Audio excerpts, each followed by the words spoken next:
One fundamental difference between Biden and Trump is that Biden was fully committed to the war and wanted to do everything he could to make sure the United States stayed in the game and continued to support Ukraine no matter what.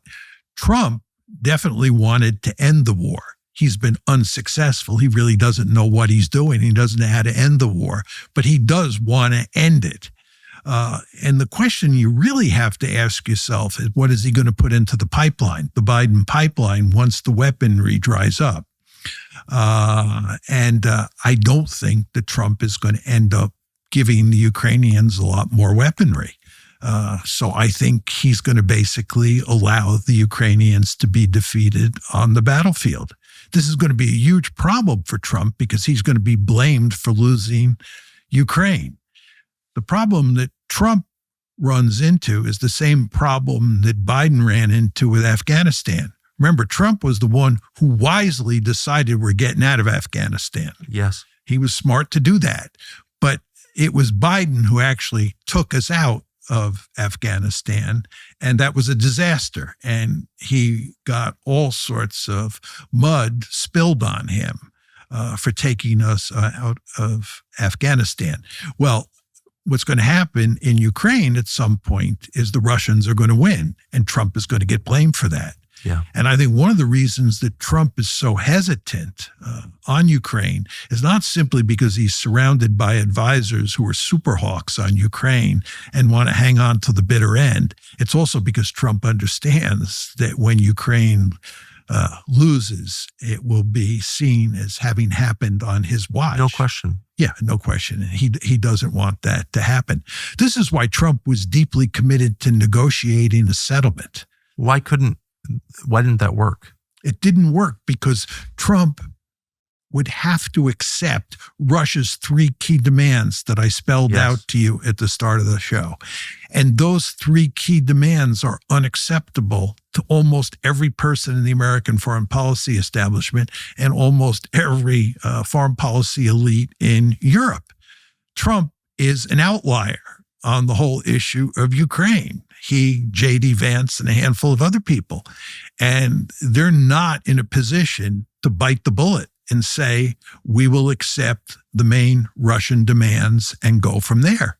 And by the way, even if they do accept the main Russian demands, the fact is that there will be huge resistance from the foreign policy establishments on both sides of the Atlantic.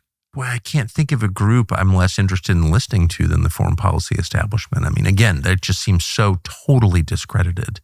It's like dating tips from Jeffrey Epstein. It's like, who cares what they say? But I guess... Well, they still wield enormous power. Yeah, apparently this is the problem that Trump faces, right? Trump had this problem in spades the first time he was elected. Trump comes into the White House and he has to pick advisors.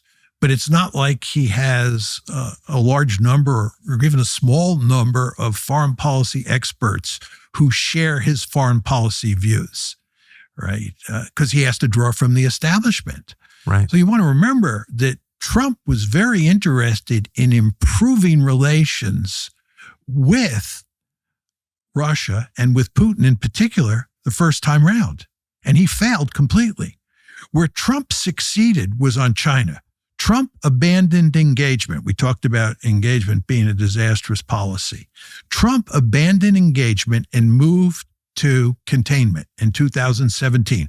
He ran as a candidate in 2016 explicitly against engagement, got rid of it immediately. I believe that was a smart thing to do and to pursue containment. He also, Trump, wanted to improve relations with Putin, which I think made eminently good sense. He couldn't do that in part because of Russiagate, but also because the foreign policy establishment was so committed to NATO expansion. So he failed on that count.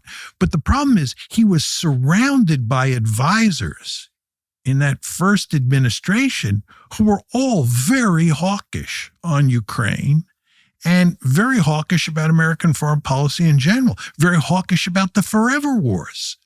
Right. So I don't understand, since you raised it, what is the connection? The same people who are telling me we need to fight a regime change war against Iran are the same ones who are hysterical about supporting Ukraine and continuing our war against Russia.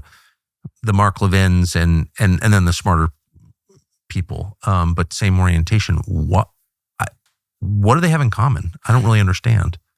Well, you have a foreign policy establishment, whether you're talking about the Republican side or you're talking about the Democratic side, that is deeply committed to pursuing hawkish foreign policy.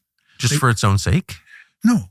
They believe that that's what's good for the United States. They believe we should spend exceedingly large amounts of money on defense, that we should be willing to use military force in a rather liberal fashion.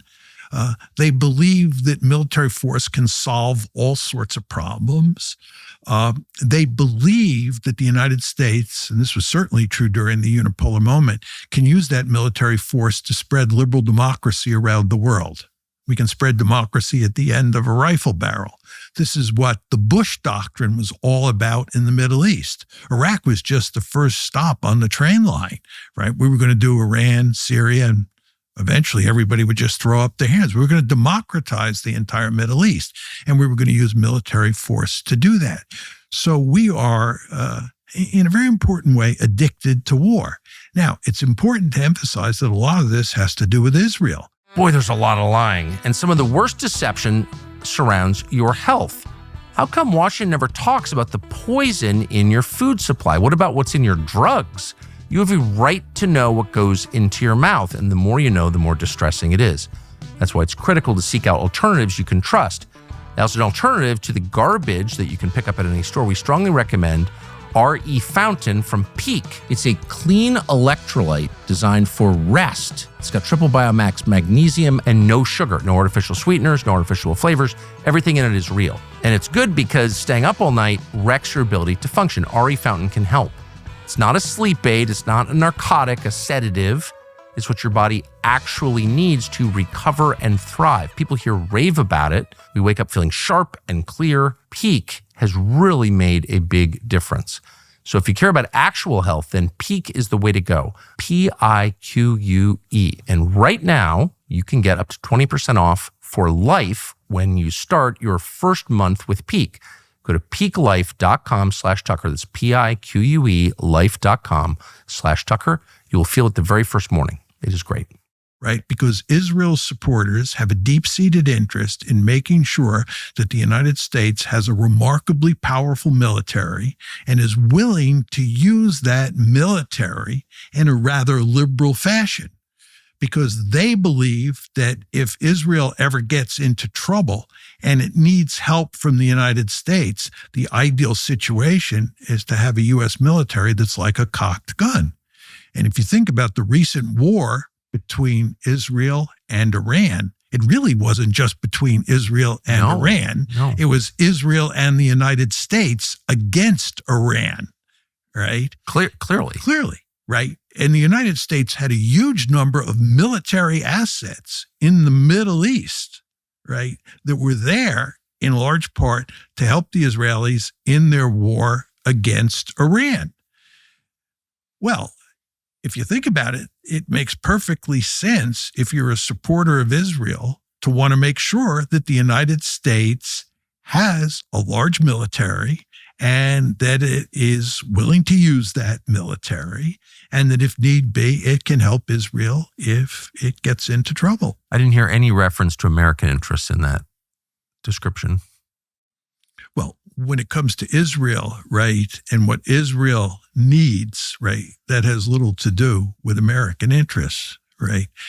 The truth is, any two countries in the world are going to have similar interests plus different interests. Yes. Right. So there's no question that Israel and the United States sometimes have similar interests, yes, and sometimes have different interests. Let me give you an example of this. The United States has a vested interest in making sure Iran does not have nuclear weapons. Yes. We're against proliferation. It's in the American national interest.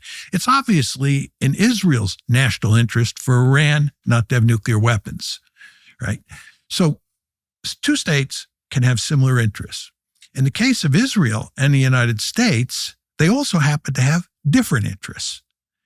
And what we have in the United States is a situation where we have this thing called the Israel lobby, which I, of course, have written about with Steve Wald, which goes to great lengths to push the United States to support Israel unconditionally. In other words, no matter what Israel does, we are supposed to support Israel. And the lobby is so effective, it is so powerful, it is so effective that we basically end up supporting Israel unconditionally. What that means, Tucker, is in those cases where Israel's interests are not the same as America's interests, we support Israel. We support Israel's interests, not America's interests, because over and against America's interests. Of course, because the interests clash in those specific instances. Right. Which is, as you noted at the outset, just the nature of like sovereign countries doing business with each other. You're going to agree on some things and disagree on others. Absolutely. But can you think of any moment in the last, say, 40 years where there was that clash between non-converging interests, where the United States chose its own interests over Israel's interests? No, I can't think of anything that fits that description. I mean, one could argue that Israel wanted us to fight against Iran in 2024, that they tried to bait us into attacking Iran in April and then in July. And as I said before, the Biden administration did not take the bait. Can you think conversely of instances where the U.S. government chose the interests of a foreign power over and against its own interests and its people's interests? Besides the Israeli case? No. In the case of Israel, we're allied with Israel informally, and they want us to do something that is hurtful to us, does not help our interests at all, but we do it anyway. Can you think of examples of that? Two-state solution is the best example. Every American president since at least Jimmy Carter has pushed forcefully for creating a Palestinian state. We have long believed that the best solution to the Palestinian problem, which is the taproot of so many other problems that we face in the Middle East, is to create two states. So every president has pushed hard, except for maybe Donald Trump, for a two-state solution in the Middle East. The Israelis have rebuffed us at every turn. And the end result is we now have a greater Israel, and there's no possibility of a two-state solution. How does it hurt the United States not having a Palestinian state? Why is it in our interest? Why is every president push for that? Because the United States has a vested interest in having peace in the Middle East. It's not in our interest to have wars in that region. First of all, it forces us to commit military forces. It forces us to fight wars. And that's not in our interest. And we have long felt from a strategic point of view that what you want to do is make sure you have peace in that region. Thanks for watching our YouTube channel. We hope you'll subscribe to it. And by the way, you can hit the little bell on there and get notifications every time we produce a video. We hope you'll do that also.